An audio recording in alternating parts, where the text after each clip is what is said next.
Today we're going to go over the basic installation of the panels for the Vesta product. So I've got a little bit of a wall here installed. You can see they're floating. They're moving back and forth for expansion and contraction.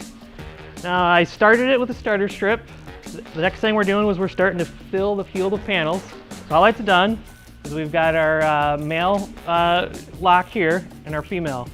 So we're going to go up, kind of tilt it towards me. We're going to make sure that we don't hit these screw heads here with our bottom hook. So we're going to go in just below them, kind of tip it towards yourself, push it away, and that's in.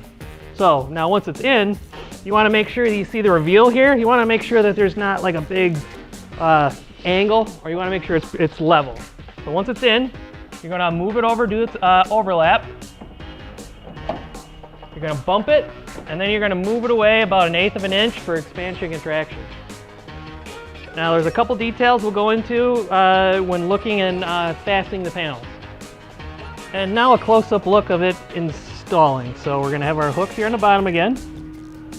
We're going to get it into this receiving channel. Now we've got these little panels that we made just to show the assembly and how it goes together. So we've got our proper overlap here on the panel below.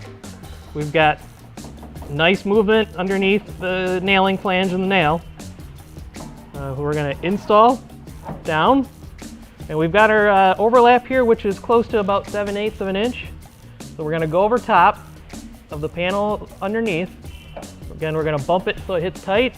Then we're going to move back roughly 1/8 of an inch, and we're going to nail down. And you can see over here, the nail that we've got here is nailed loose again. So a good rule of thumb is if you can't quite move that panel just a little bit, you've got it over tightened, over nailed. Now with Vesta, we're allowing you to install either nails or screws. We've got regular galvanized roofing nails, or we've got another one you could use is a number 8 lap screw or a panhead screw. But you want to make sure that it's got a pierce point, not a drill point. But one more time.